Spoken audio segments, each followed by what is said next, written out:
Hello, Flat Earth researchers, debaters and debunkers.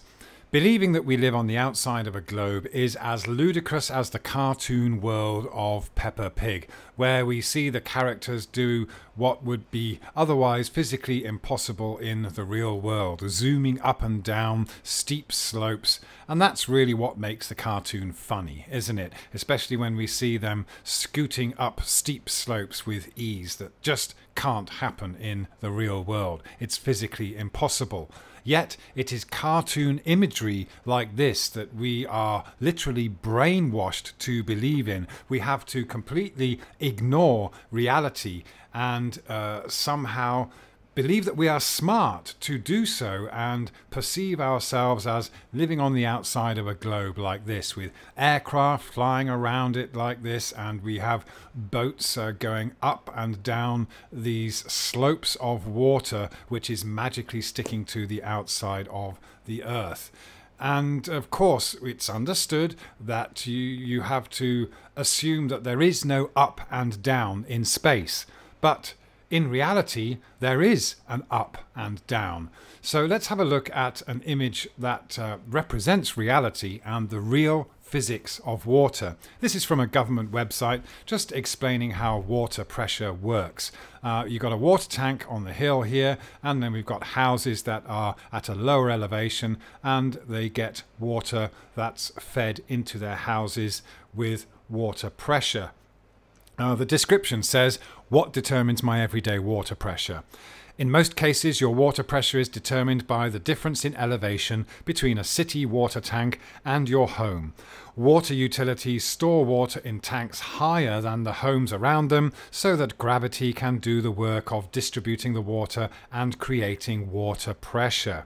Now, even for a so-called flat earther, the word gravity doesn't instantly mean that we jump out of reality and assume that it is a magical force pulling everything towards the center of an imaginary spherical earth.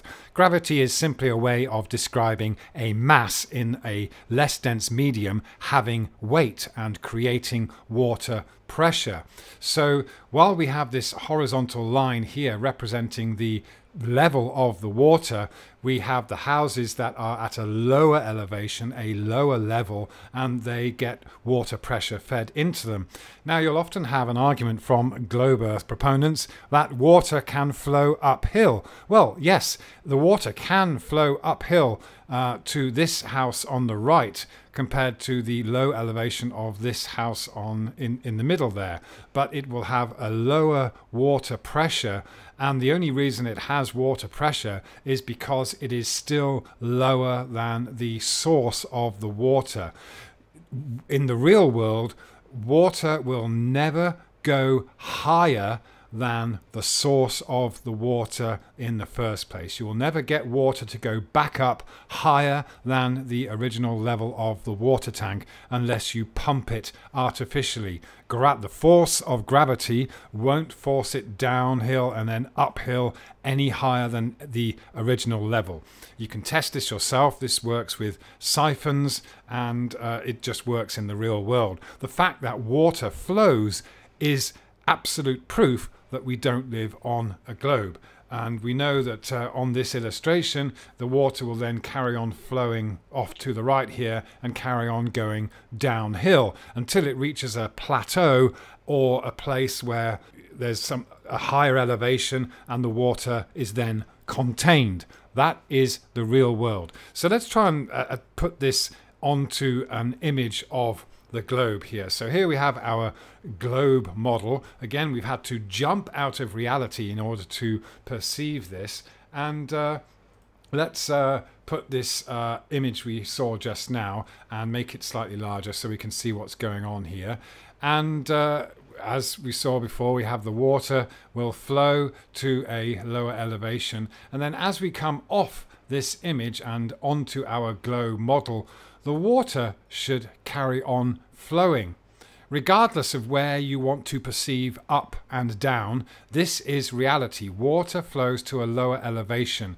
Now, of course, we've got these arguments that, well, the Earth is locally flat wherever you are, but then anyone who believes that the horizon is curvature has to have faith that the physics of water suddenly changes and you've got some point in the distance that is at a lower elevation than yourself.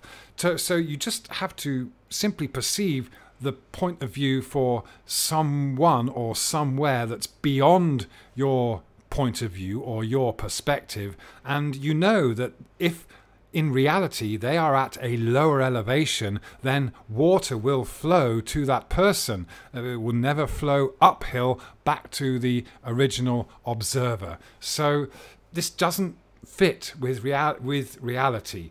In reality, water flows downhill or down curves or to a lower elevation. It doesn't flow uphill. And we can illustrate that further by turning this off and putting a mountain here further along this globe model. Now, the mountain might be several kilometers high, but in relation to the original water source that was here with its level, then this mountain, even the peak of the mountain, is at a lower elevation than the original source. So in the real world, water flows, and it would continue to flow back up this mountain and then down the other side of the mountain. But of course, that is not what happens in reality. So this cartoon globe world is not any kind of representation of reality. It simply doesn't fit. To believe that you live on a globe, you have to believe that you live in Peppa Pig land. And any pictures that you see of a globe, even if they look real, are just cartoons, and they have nothing to do with our physical reality. The fact that water flows in the real world is demonstrable physical proof that we don't live on a globe. And if you do believe that you live on a globe, then I'm afraid the joke is on you. Thank you very much. Nathan Oakley, 1980. Follow his, he does flat earth debates every day. The space industry, well, Madam Deputy Speaker, all the world's a stage. But beyond it, there's an even bigger stage for the honourable gentleman and others to investigate. And I hear that there are reports in the newspapers, I think the Telegraph, that the Americans are getting frightfully excited about people coming from outer space. And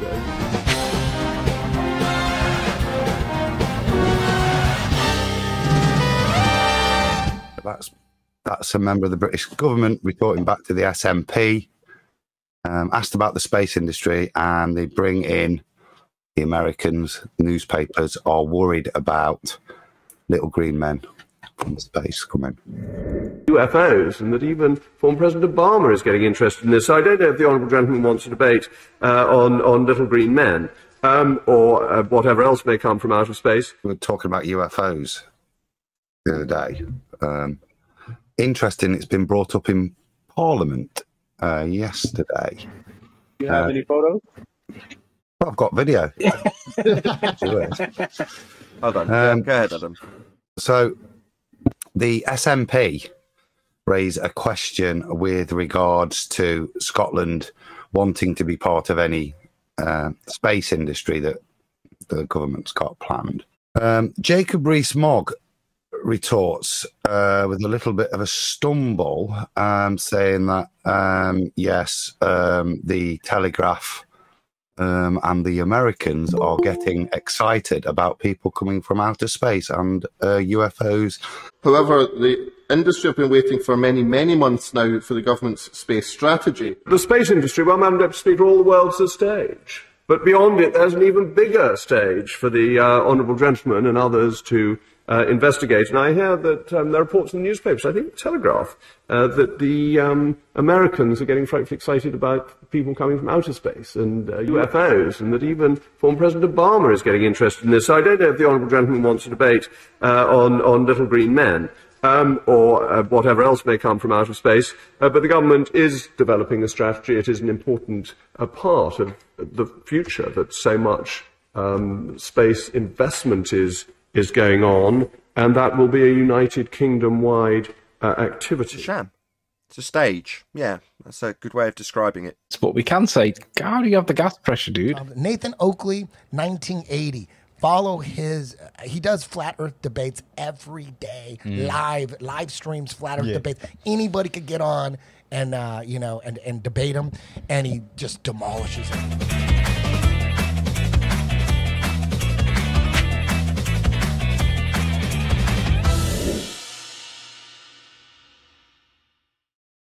Click subscribe and the bell icon if you'd like to receive notifications of new videos from Phuket Word.